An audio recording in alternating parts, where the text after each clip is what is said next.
La fabrique Spinoza est née sur l'idée que le bonheur était une aspiration fondamentale pour les gens, pour une société, et qu'il fallait la remettre au cœur du débat. C'est tout simplement ça notre idée. Bon, on s'est un peu égaré à un moment, on s'est dit qu'on voulait faire en sorte que 100% des Français soient heureux. Puis on s'est dit, ça va être difficile. Oui, et puis, non, puis surtout, on a pensé que c'était un peu dangereux comme ambition. Donc on s'est dit, on va d'abord prendre ce sujet et le remettre au cœur du débat. Et déjà, c'est très bien. Le bonheur n'est pas totalitaire. Exactement, c'est ça. Le bonheur et la démocratie sont fongibles. Alors oui, moi, de quoi j'avais envie de parler ce matin? J'avais envie de parler d'une idée très simple, c'est les émotions et les valeurs, je pense, peuvent aujourd'hui pénétrer le territoire. Ah bah oui. C'est un peu ça mon grand message. Et d'où ça vient cette idée? Ça vient d'une idée, elle est aussi très simple, qui est que après 3000, 5000 ans, ça dépend comment on compte de civilisation, on a enfin une science du bonheur. Neurosciences, sociologie du bonheur, économie du bonheur, psychologie positive, tu nous éclaires. Aujourd'hui, on comprend un peu les mécanismes de l'épanouissement humain au point que des institutions qui, pour certains, sont le temple ou ont été le temple du néolibéralisme, comme l'OCDE, eh bien, aujourd'hui disent better policies for better lives, des meilleures politiques pour des vies meilleures, et parlent de bonheur. Donc l'OCDE, avec ses travaux, aujourd'hui examine comment on peut réinsérer ça dans les territoires. Par exemple, ils ont bâti en 2013 un guide qui s'appelle « Guide pour la mesure du bien-être subjectif ». C'est quand même assez étonnant pour l'OCDE.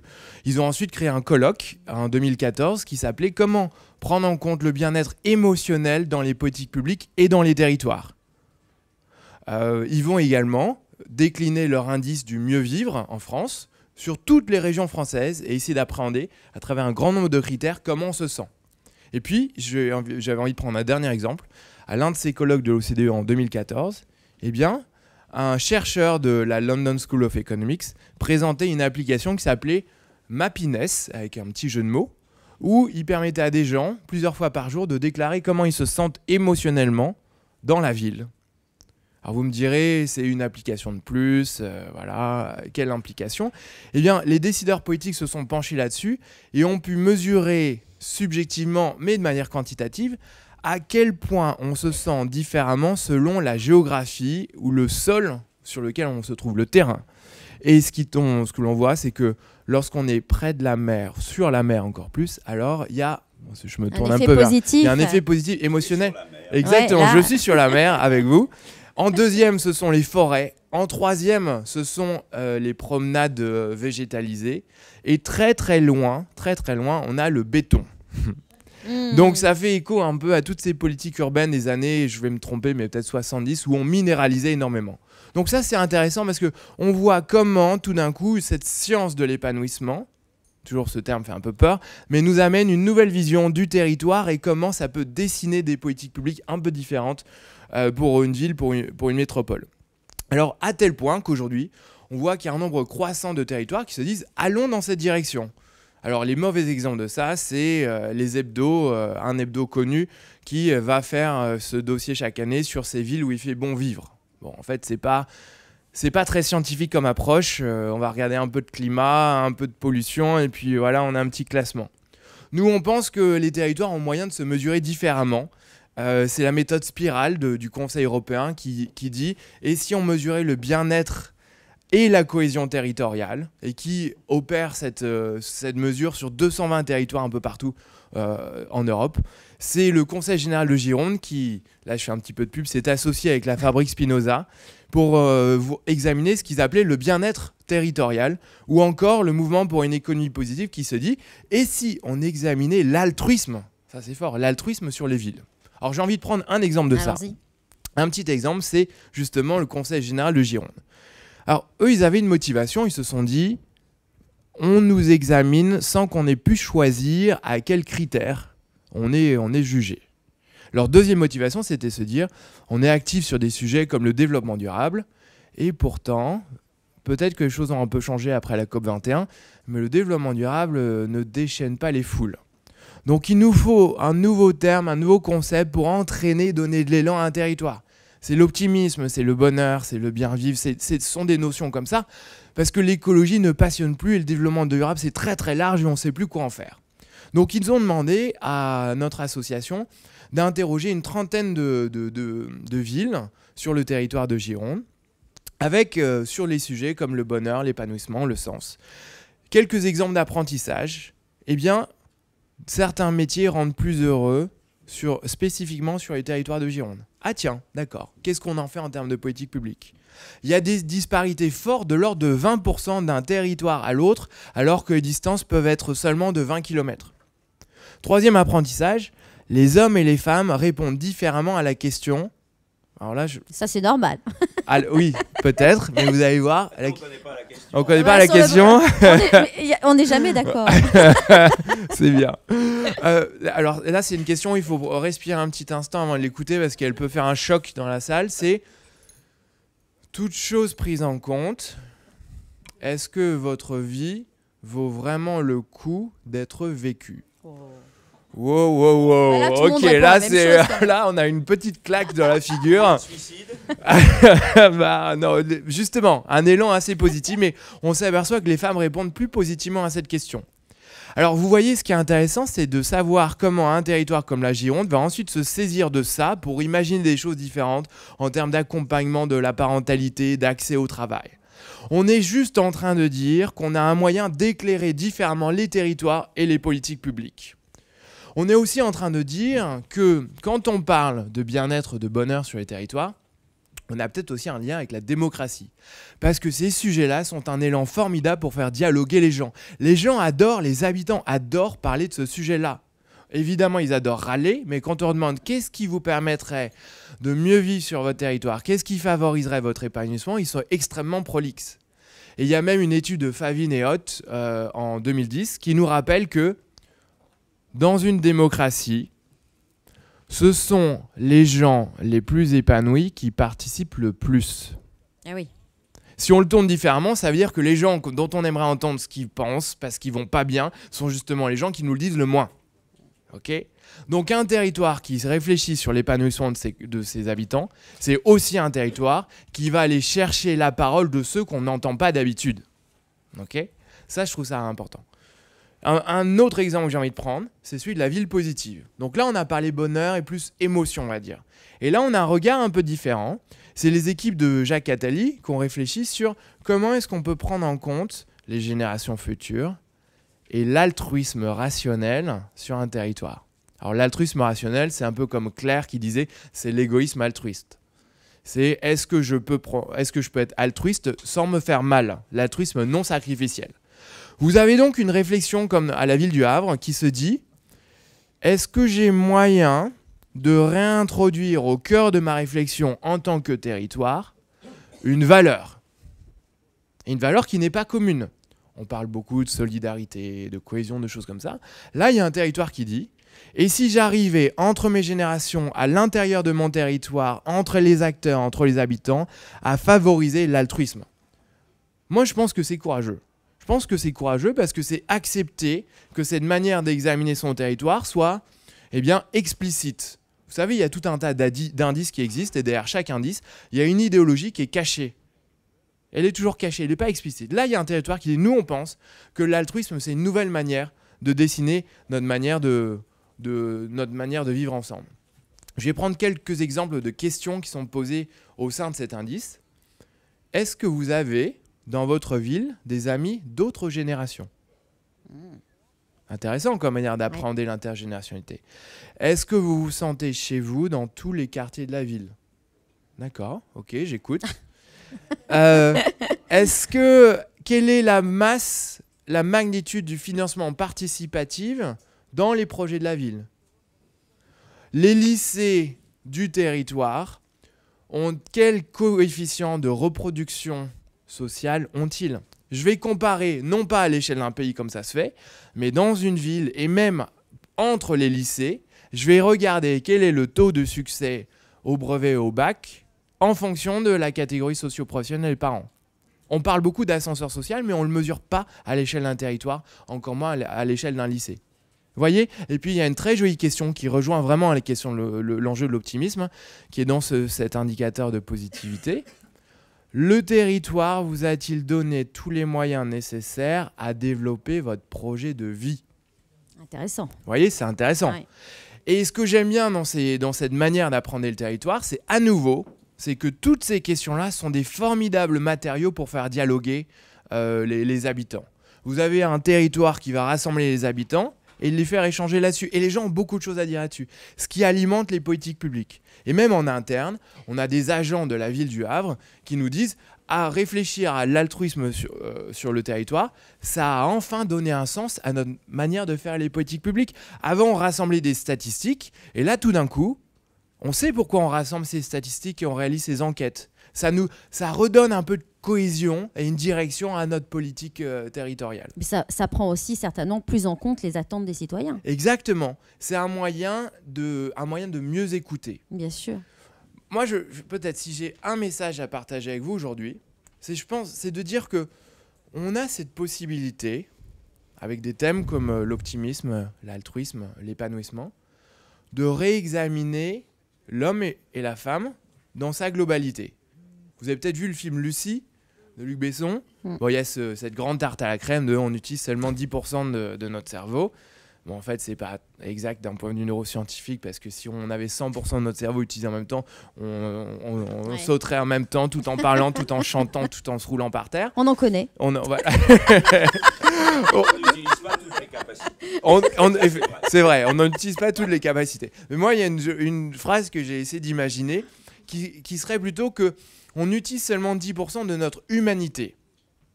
Alors ça voudrait dire quoi sur un territoire? Ça voudrait dire, est-ce qu'on s'autorise en tant que territoire à prendre en compte évidemment notre intellect, donc interroger les gens sur si oui ou non ils sont satisfaits sur de ceci, les transports, la qualité de la démocratie. Donc satisfait, est-ce que je suis satisfait ou non? Hop, capacité cognitive, mais de l'ordre de l'intellect. En revanche, est-ce qu'on va oser interroger la partie émotionnelle de l'individu? Ces derniers temps, comme nous dit la science du bonheur et comme elle interroge les citoyens, avez-vous expérimenté les 4 dernières semaines de la joie, de la tristesse, de l'anxiété, de la fatigue? Pour info, le premier état émotionnel ressenti par les Français ces derniers jours, en termes de fréquence 1 et d'intensité, c'est quoi à votre avis? C'est quoi l'état ou l'émotion qu'on ressent le plus? C'est la fatigue. 66% des Français répondent la fatigue. Et la non, mais joie, pas ici. pas ici, pas dans cette salle, avec un bon café, avec la métropole Nice Côte d'Azur. Effectivement. Donc, est-ce qu'on peut réintroduire, est-ce qu'on s'autorise à réintroduire la joie? Je vous amène une petite information qui, à nouveau, va créer un petit décalage.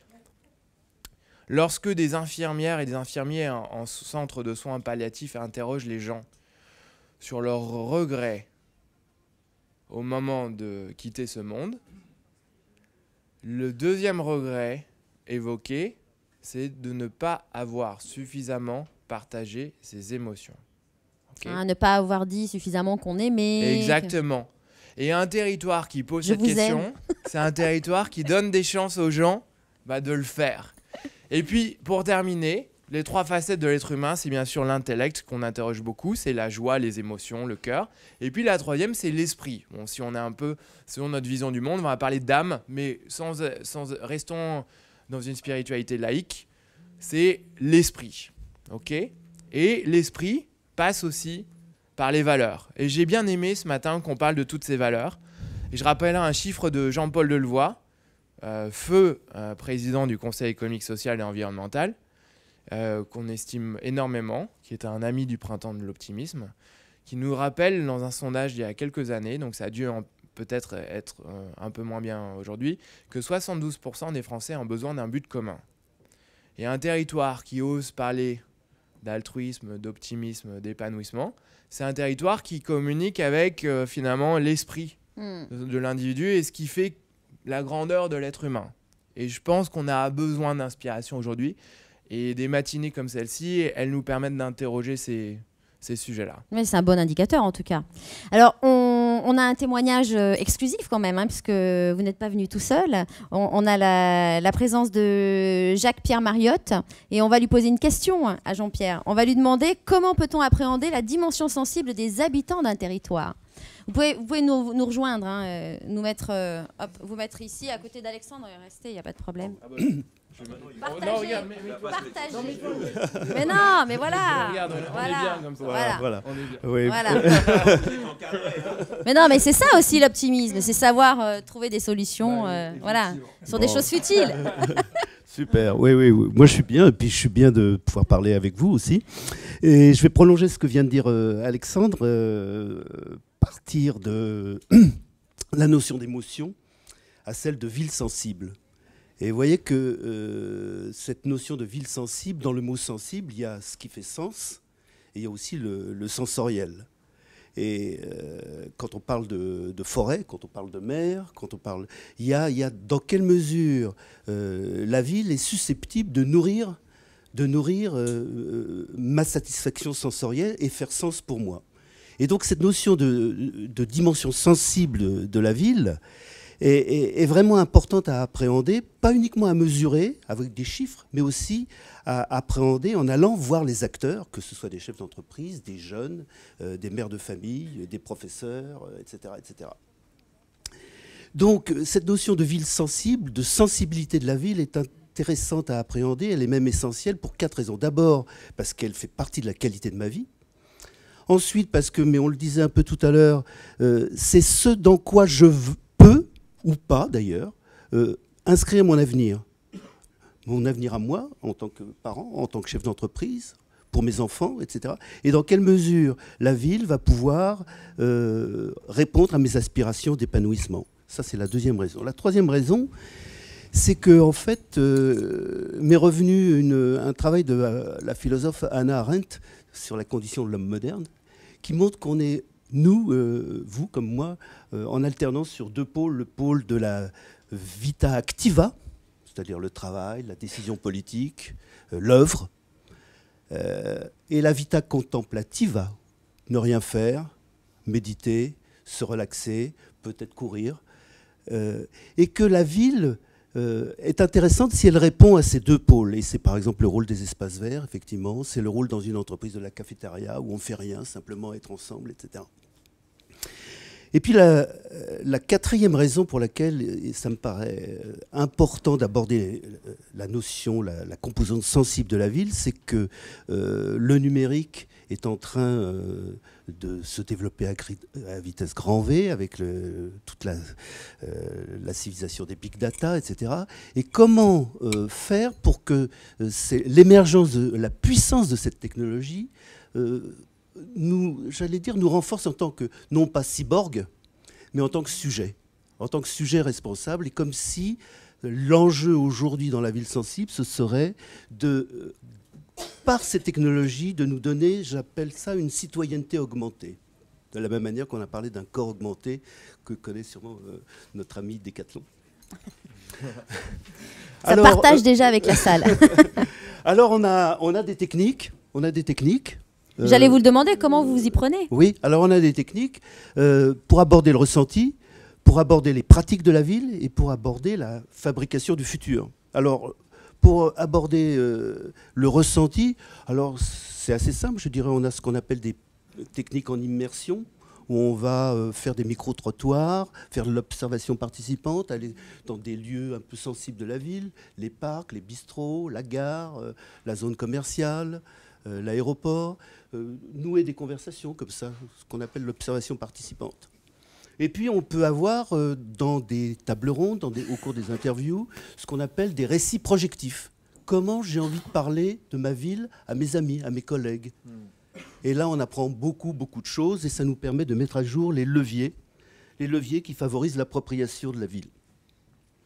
Les pratiques de la ville, comment on la pratique cette ville, comment au jour le jour. Alors là, on a différentes techniques aussi qu'on peut utiliser au cours d'une interview, d'une table ronde ou d'un mini-groupe. On réalise souvent des interviews de groupe, mais avec des groupes dits naturels, c'est-à-dire c'est mes amis, mes collègues ou ma famille. On va demander de dessiner la ville. Comment je me la représente, cette ville, où est-ce qu'il y a des ensembles vides, où est-ce que je vais, où est-ce que je ne vais pas, où est-ce que je me sens attiré, où est-ce que je me sens au contraire un peu mis à distance, etc. Et là, avec ces techniques-là, on commence à détecter les attentes les attentes, mais à un niveau qualitatif.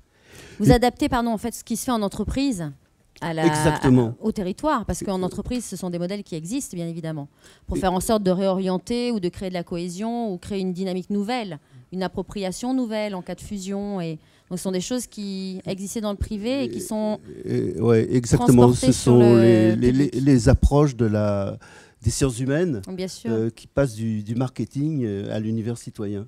C'est formidable.